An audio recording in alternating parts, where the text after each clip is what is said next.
Olha, Zé Paulo, Luiz Felipe Pondé está aqui com a gente também, querendo participar da nossa conversa, viu? Ele quer saber se filósofo está incluído nessas exceções. Não está não, viu, Pondé? Bom dia. Bom dia, Zé Paulo. Bom dia a todos. Ainda bem que eu estou sempre na mídia, né? Então acabo também caindo nessa categoria aí de quem está na mídia. Mas olha, a minha impressão é a seguinte, começando pela ideia de lockdown, né? Eu já acho a quarentena necessária, mas difícil de ser implementada, como a gente está vendo. A epidemia, ela, como é a epidemiologia em medicina, é uma especialidade da medicina que tem um pé na biologia, né, e outro pé na sociologia. Então, a epidemia segue contornos sociais. Eu acho que medidas como lockdown aqui em São Paulo, e mesmo no resto do Brasil, são medidas muito complicadas, porque muita gente, se você trancar em casa, na verdade vai ser, eu vou exagerar na analogia, mas vai ser como no combate à peste, em que se emparedava pessoas que tinham alguém com peste na família. Acho muito complicado, e eu temo também o fato de que, às vezes, a própria classe média ou classe média alta pensa que está na Nova Zelândia, sabe? E imagina que você consegue implementar um lockdown em São Paulo, no Brasil, com o mesmo tipo de logística. Eu fico imaginando como seria para a polícia, por exemplo, que tem que evitar que roubem cargas e assaltem pessoas na rua, como que seria para a polícia conseguir exatamente identificar quem tem justificativa ou não de andar na rua. Então, eu tenho a minha impressão é a seguinte, é que a gestão em São Paulo, ela tenta encontrar métodos que não corram o risco de serem claramente desmoralizados à tentativa do endurecimento. O rodízio, com todos, eu estava acompanhando a discussão de vocês, eu acho que primeiro o rodízio tem uma intenção um pouco psicológica de gerar um certo pressentimento de que a coisa pode piorar e, nesse sentido, as pessoas respeitarem mais a quarentena e o confinamento. Eu acho que o rodízio também, ele tem a intenção de pegar parte da classe média alta, que nunca pisaria no transporte coletivo, certo? E pensar duas vezes, talvez ela vá de táxi, mas ela não pensaria em pisar no transporte coletivo, inclusive porque às vezes não tem um ônibus que vai direto para onde ela vai, ela levaria muito mais tempo, o metrô não tem no lugar exatamente onde ela mora, então o rodízio de carros, assim como o rodízio comum, ele tende a pegar pelo menos uma parte da população que a gente sabe que não ficaria circulando por transporte público. É claro que pessoas que teriam, então, assim, o maior hábito, a maior predisposição psicossocial para circular no transporte público, poderia deixar seu carro em casa e ir pelo transporte público. Ainda tem o fato de que, para famílias que têm 2 carros e, por acaso, tiver carro par e ímpar, ela pode fazer como muita gente no rodízio comum faz, usar o outro carro. Então, eu sei que tem uma gama de furos, né? Mas é mais fácil, a rigor, para a Prefeitura e o Estado controlar isso, porque controla via multa, como ele já controla todo mundo. Enquanto que o endurecimento no nível lockdown, grosso modo, me parece muito complicado. Eu não estou nem discutindo a economia do ponto de vista do impacto econômico. Eu estou discutindo mesmo a viabilidade, sabe? De você conseguir... Diga.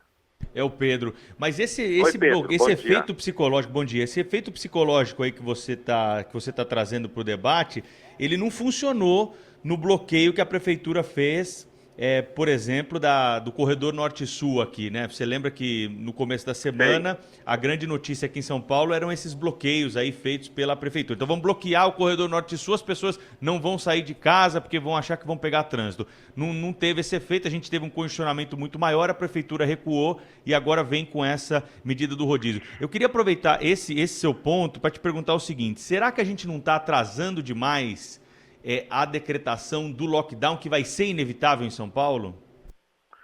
Olha, Pedro, eu não sei se o lockdown é inevitável em São Paulo. Eu acho que o debate todo ao redor da epidemia é um debate, mais ou menos como você acertar a turbina do avião, ele já em voo de cruzeiro, sabe? Eu tenho muitas dúvidas. Uma coisa é decretar o lockdown, outra coisa é a viabilidade de fazer o lockdown. Porque o que vão fazer as pessoas que não respeitam... Muita gente não respeita a quarentena porque não pode. não pode respeitar a quarentena. Ela não consegue, porque senão ela vai morrer de fome. Imagine se você fizer um lockdown, por exemplo, e suspender todos os entregadores de comida delivery, por exemplo, né? Então, assim, eu acho que às vezes a gente olha o lockdown como num cenário sociopolítico econômico que não é o nosso. Outra coisa é o seguinte, com relação ao bloqueio, me parece que tem duas questões em jogo. O primeiro, o bloqueio criou trânsito e, inclusive, fez com que gente do corpo médico não conseguisse chegar onde tinha que chegar. E isso é um problema do bloqueio, porque, na verdade, o que ele fez foi criar trânsito onde não tinha. E isso gerou, inclusive, problema para integrantes do corpo médico e para não falar em ambulâncias, né? Outra coisa, o rodízio, já existe uma espécie de preparo de hábito psicológico na população de São Paulo para entender o que significa um rodízio. Então, me parece, eu não acho que é uma tentativa que seguramente vai dar certo, mas eu acho que existe uma coisa é decretar lockdown na França, decretar lockdown na Inglaterra, e mesmo assim foi quebrado pelo diretor do Imperial College, né? Decretar na Islândia, na Nova Zelândia, na Alemanha. Outra coisa é decretar lockdown num país e que mais metade da população, se ficar em lockdown, é como se fosse emparedado com a morte. É mais seguro ela na rua do que em casa.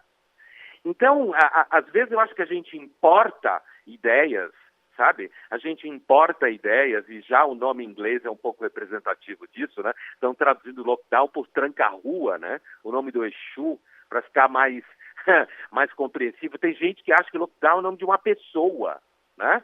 Então, é claro que isso são só figuras anedóticas, mas assim, eu tenho sérias dúvidas com relação à viabilidade logística da implementação do lockdown, a não ser que ele funcione pelo terrorismo. Então as pessoas comecem a achar que estão às portas da morte, então fiquem em casa. Mas aí é que tá, nós não temos um comando único, né? Que dê um norte para as pessoas. Esse é um dos grandes problemas. Aliás, há um vácuo, né? Essa expressão foi usada. Um vácuo na liderança para combater a pandemia. Esse é um problema bem grave. Aliás, como dá hoje a Folha de São Paulo, né?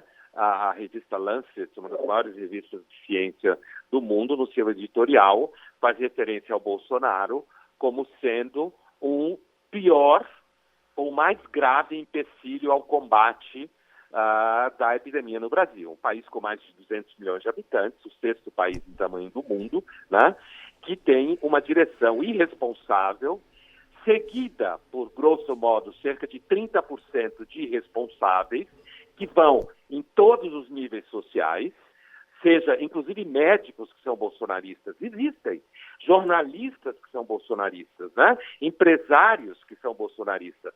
Para não ficar botando na conta contínua só de que se coloca nas classes menos favorecidas, artistas, atores que são bolsonaristas, né?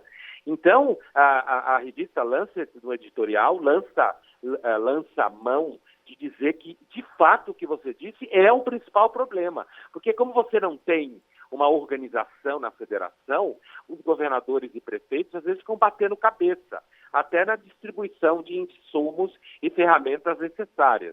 Eu acho a tal que ponto, é um problema Pondé, bem a tal grave. ponto que nós já chamamos a atenção agora, o secretário de Transportes do Estado, que é do mesmo partido do prefeito de São Paulo, não foi avisado. Você acredita nisso?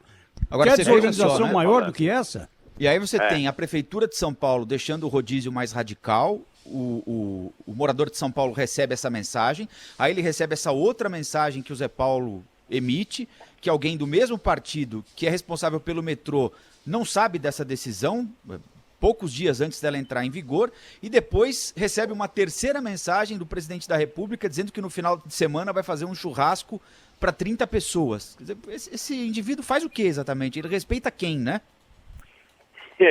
Churrasco para 30 pessoas? Ele É um disse absurdo. ontem que vai fazer um futebolzinho, inclusive, que estava recolhendo Aliás, R$70 por pessoas para dividir o custo da carne. E que não terá bebida alcoólica porque a primeira-dama não deixa.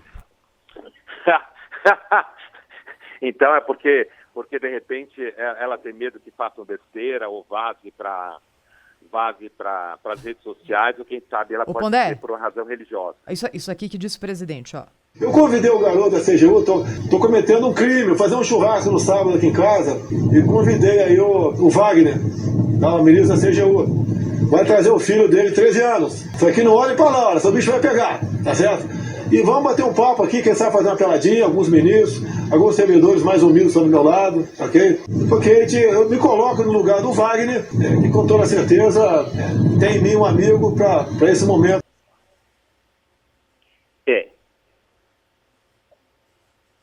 Quem é o Wagner? É o Wagner, ministro da Controladoria Geral da União, né? De fato... É irônico isso ou é verdadeiro o convite, hein? Ele disse ontem que vai fazer o churrasco. Então, agora. não, mas a controladoria... É verdade, ele falou que vai cobrar R$70 de cada um ainda, vai fazer uma vaquinha aí pra comprar carne pro mas eu churrasco. quero saber aí, o da controladoria por quê? A controladoria, de vez em quando, dá umas espicaçadas, né? Em gastos públicos. Mas acho Aliás, que... é o papel dela, né? Mas como ele deixou claro também que ia ter a vaquinha de R$70 cada um, então acho que não foi brincadeira não, Zé Paulo. Isso aí é a organização mesmo do fim de semana. Bom, esse é só o coroamento do que a gente estava falando, né? A total coroação e o coroamento, ambos os substantivos do que a gente estava falando. Que a gente tem, de fato, uma direção que é completamente irresponsável. E eu tenho a impressão que, em algum momento, alguém pode, inclusive, querer processar essa administração por genocídio, né? Que é, aliás, uma indicação que é dada pelo próprio artigo, não nessas palavras, mas indicando esse caminho. Eu não sei quanto mais os poderes constituídos vão esperar para articular o impeachment de uma vez do Bolsonaro. É isso aí. Deixa eu agradecer, então, ao Luiz Felipe Pondé, nosso colunista, filósofo, sempre com a gente aqui no Jornal Gente. Obrigada, viu, Pondé, pelas suas colocações, fazer o nosso ouvinte pensar também. Obrigado a você, Thaís, a todos. Bom trabalho.